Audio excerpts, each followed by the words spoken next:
2024 August నెల 15 నుండి 31 వరకు మీనరాశి ఫలితాలు. ఈ మీనరాశిలో రవి ఒక్కడు తప్పితే ఏ గ్రహం బాగాలేదు. ఈ మీనరాశికి కూడా మరి ఏలినాటి శని ప్రారంభమై సంవత్సరంన్నరైంది. 6 సంవత్సరాలు ఇంకా ఉన్నది. ఏమండి, ఈ రాశి వాళ్ళు ఎంతసేపు కూడా ఈశ్వరార్చన, మరి శనికి అభిషేకం, మరి ఇట్లాంటి పెద్ద మహత్కార్యాల్లో పాల్గొంటాం. ఎప్పుడు కూడా ఒక ధర్మశాస్త్రం చెప్పింది ఏమిటా అంటే అన్నదానం చేస్తారట. అన్నదానం చేస్తుంటే చాలామంది లేదు, ఉన్నవాళ్ళు కూడా ఇంట్లో పొయ్యిలు ఇచ్చకుండా పోయి తింటారు. దానం చేసేవాళ్ళని గురించి ఎవరు ఎక్కడెక్కడ వాళ్ళు అన్నం లేని వాళ్ళు కాదు, అన్నం ఉన్నవాళ్ళు కూడా వచ్చి తింటున్నారు. వాళ్ళకి లేక కాదు, వాళ్ళ ఒకడే పెట్టగల వాళ్ళు కూడా ఇక్కడికి వచ్చి తింటున్నారు. ఏందయ్యా ఇదంటే, అన్నదానం చేసేవాడు నాడు ఒక్క వ్యక్తి అయినా సరే మహాశక్తి సంపన్నుడు 3 మెతుకులు నోట్లో వేసుకుంటే దేశం సుభిక్షం జరుగుతుందన్నారు. అందుకోసమని మహానుభావులు ఎవరో ఒక్కడు తింటే ఆ అన్నదానం పనిచేస్తుందట. అందుకోసమే అన్నదానము కన్నా అధిక దానము లేదు, తల్లిదండ్రుల కన్నా దైవమేది, సత్యశీలత కన్నా జగతీ తపం వేది, దయ కంటే ఎక్కువ ధర్మమేది, సుజన సంగతి కన్నా చూడలాభం వేది, క్రోధంబు కన్నా శత్రుత్వమేది, అంగనామణి కన్నా అభినవమణి ఏది, రుణము కంటెను నరుణగృహమేది, ధరణి అపకీర్తి కంటెను స్వర్గమేది, సర్వదా కీర్తి కంటెను నరకమేది, సర్వలోకాభిరామ శ్రీరంగధామ అన్నారు. అట్లాగే ఈ మహారుద్రం, ఈ నవనాగుల పూజ అందరూ ఎంతోమంది చేసుకుంటారు. ఎందుకంటే నేను చిన్నప్పుడు చాలా కష్టపడ్డా. 18 సంవత్సరాలు నిండి 19వ సంవత్సరం వచ్చేప్పుడు గల మా నాన్నగారు పోయినాడు.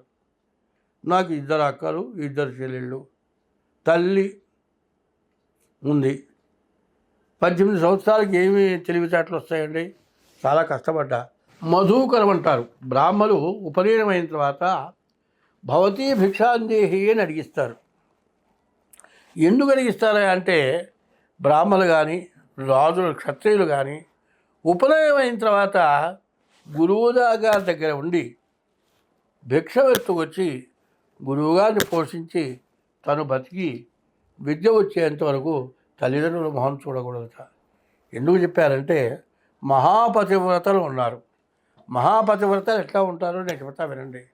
ఎందుకంటే ఒక మహాపతివ్రత ఉన్నది.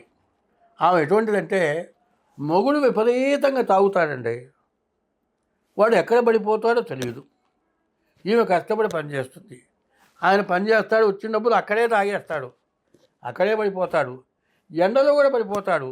ఆ ఎండలో పడిపోతే ఎవరు తీసుకురాకపోతే ఎండలో చచ్చిపోతాడు కూడా.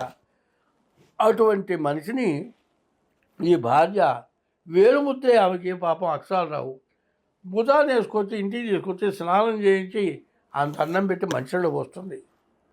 ఆ భర్తే దైవంగా చూస్తుంది. ఆమె విద్యకల్లా కమనీయ విద్యదా కామధేనువు భంగి కామితార్థంబుల కలుగజేయు. అటువంటి అక్షరాలు రాకపోయినా కూడా పొద్దున్నే మొహాన బొట్టు పెట్టుకొని ఆమె మొహం ఎవరికైనా చూపించినా సమస్త దరిద్రాలు పోతాయనండి. అట్లాగే క్షత్రియులు బ్రాహ్మణులు కూడా ఈ మరొక వ్యక్తి ముష్టెత్తుకొని చదువుకొని పైకి వచ్చారు. నేను కూడా అట్లాగే మరొకరు ఎత్తుకొని చదువుకొని పైకి వచ్చాను. ఎందుకంటే ఏ మహాతల్లి పెట్టినటువంటి ముష్టి వల్ల నేను ఇవాళ ఈ స్థాయికి వచ్చాను. ఈ స్థాయికి వచ్చానంటే ఎప్పుడు కూడా నేను చెబుతా, పూర్వపు స్థితి ఎవడూ మర్చిపోకూడదు. కొంతమంది నన్ను ఎగతాళి చేశారు. ఈయన అడుక్కొని పైకి వచ్చాట అయ్యా అన్నారు. పైకి వచ్చిన వాడు వాడు అడుక్కొని తింటున్నారు. ఏమిటంటే, నువ్వు చేసిన పాపం వల్ల నువ్వు అడుక్కొని తింటు. నేను అడుక్కొని తల్లిని పోషించి అప్పచెల్లని పోషించి మనందరికీ తగినటువంటి శుభకార్యాలు పెళ్ళిళ్ళన్నీ చేసి ఇవాళ నా దగ్గర ఏమీ లేకపోయినా నా పిల్లల్ని కూడా పైకి తీసుకొచ్చి విద్యాబుద్ధులు నేర్పగలిగానంటే ఏ మహాతల్లి పెట్టిన అన్నమో అని చెబుతా. అట్లాగే ఇటువంటి ధర్మకార్యం, ఈ మహారుద్రం అనేటువంటి పూజకి ఏ మహానుభావుడో ₹1 ఇచ్చినా కూడా తీసుకుంటాం. ఎందుకంటే ఆ పూజకే ఖర్చు పెడతాం.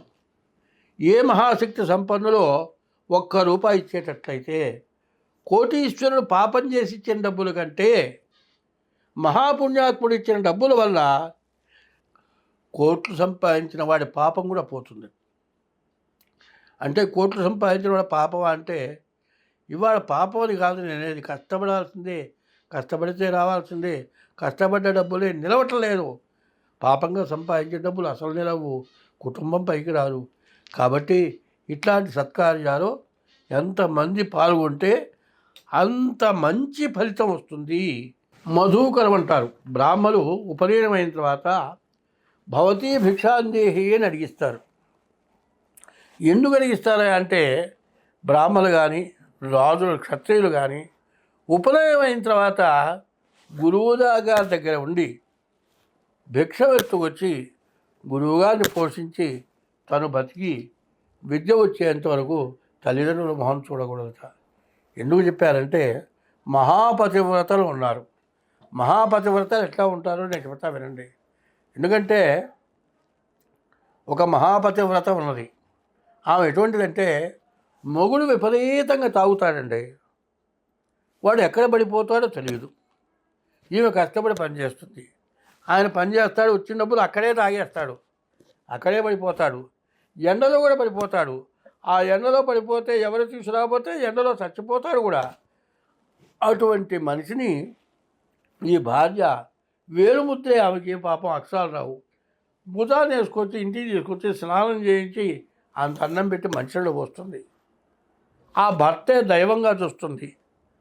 ఆమె విద్యకల్లా కమనీయ విద్యదా కామధేనువు భంగి కామితార్థంబుల కలుగజేయు.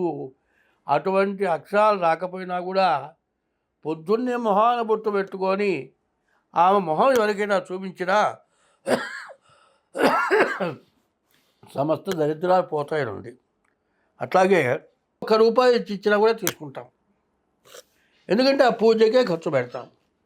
ఏ మహాశక్తి సంపన్నులో ₹1 ఇచ్చేటట్లయితే కోటీశ్వరుడు పాపం చేసి ఇచ్చిన డబ్బుల కంటే మహాపుణ్యాత్ముడు ఇచ్చిన డబ్బుల వల్ల కోట్లు సంపాదించిన వాడి పాపం కూడా పోతుంది. అంటే కోట్లు సంపాదించిన వాడి పాపం అంటే ఇవాళ పాపం అని కాదు నేనేది, కష్టపడాల్సిందే, కష్టపడితే రావాల్సిందే, కష్టపడ్డ డబ్బులే నిలవట్లేదు. పాపంగా సంపాదించే డబ్బులు అసలు నిలవు, కుటుంబం పైకి రారు. కాబట్టి ఇట్లాంటి సత్కార్యాలు ఎంతమంది పాల్గొంటే అంత మంచి ఫలితం వస్తుంది. అది మాత్రం బాగా గుర్తుపెట్టుకోవాలి. కాబట్టి ఈ మీనరాశి వాళ్ళకు కూడా ఏళ్ళనాడు శని ఉంది కాబట్టి ఈశ్వరార్చన చేసుకోండి, అమ్మవారి పూజ చేసుకోండి, మీకు అన్ని విధాలా బాగుంటుంది. స్వస్తి. దగ్గొస్తుంది ఇవాళ.